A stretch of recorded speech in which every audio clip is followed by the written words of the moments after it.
to another edition of Good Deeds. It is brought to you by and powered by justserve.org. If you're looking for organizations that are doing great things for people in our community and you want to get involved, donate, maybe volunteer your time, justserve.org is a great place to start. Today we are at the Sophia, home of the B Street Theater, and I'm with Alexandra, who is the founder of Sensory Friendly Dance. Thank you for coming on today to talk about what you're doing in our community. Absolutely, thank you for having me. Now, how did Sensory Friendly Dance get started? Well, we started in 2017 with one performance, a sensory friendly dance performance that was actually held at the Crest Theater downtown.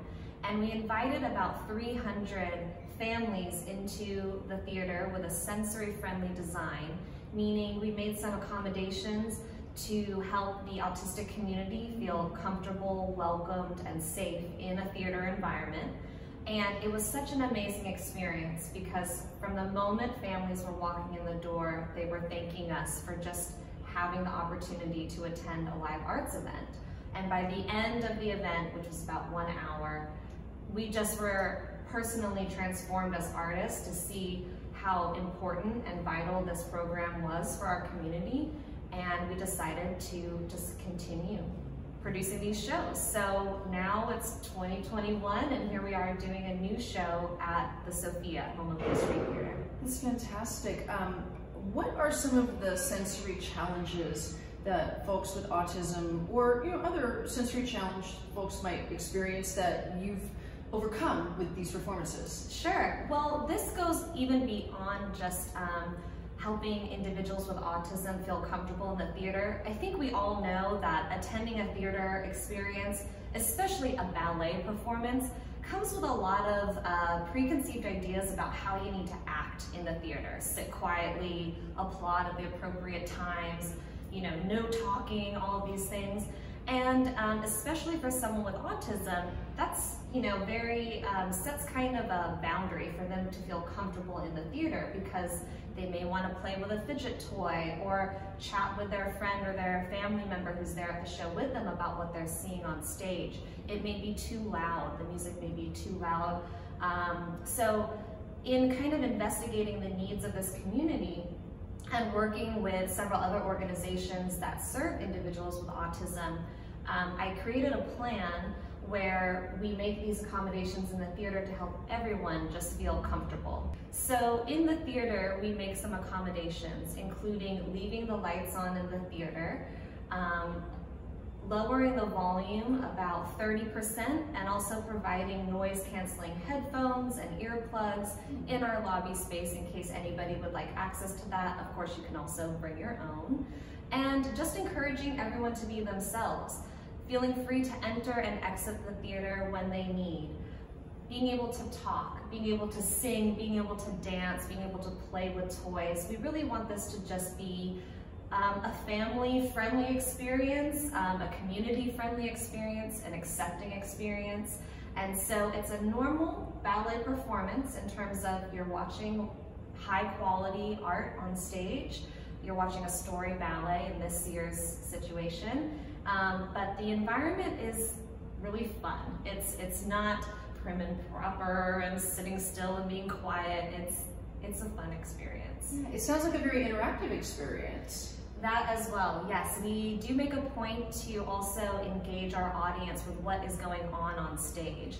So ahead of the performance, we offer a social story on our website, which you can download or just view on our site, that tells you everything that's going to happen from the moment you walk through the theater doors, of what you're going to see, where you might sit. And then in the performance, we have a live spoken narrator as well as somebody who will be signing, an ASL narrator as well, to just accommodate the diverse needs of our audience. And we engage the audience by asking them questions or showing them some moves from some of our performers and asking them to try them with us. So it is very interactive. Yeah, it sounds like a really fun experience. What is the upcoming production and when can people see it?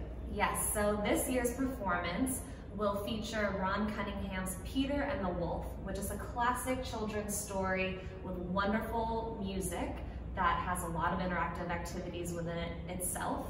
And the audience can just enjoy this family-friendly show. It's about 30 minutes long, the actual dancing portion, but the whole event I would plan for about an hour. By the time we introduce the characters in the story, have the performance, and we'll also have a question and answer at the end.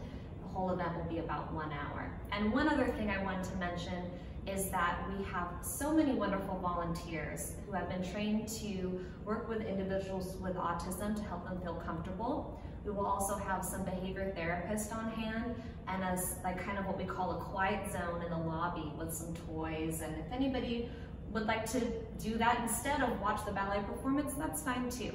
You know, we're just as open as possible. That's fantastic. Now, where can folks find out more about your performances and get tickets? Yes. So tickets are just $5, and we keep these tickets at a low price so it's as accessible to our community as possible. You can visit sensoryfriendlydance.org for all the information about the show and to buy tickets, or you can visit the B Street Theater's website where they also have tickets on their own site. How can the community best support what you're doing here? By coming to the show, and also just checking out our website. We have lots of other activities on there. We'll have some classes coming up soon as well. If you'd like to make a donation, if you're able, all donations are tax deductible, and they will also be matched by a California Arts Council grant that we were fortunate to receive, up to $13,000. They're matching donations. So donations can be made on our website as well. Again, that's sensoryfriendlydance.org, and you can find other ways to support us there too. That's fantastic. Thank you so much for all the great work that you're doing for families and individuals with special needs in our community and for the community itself. Thank you so much.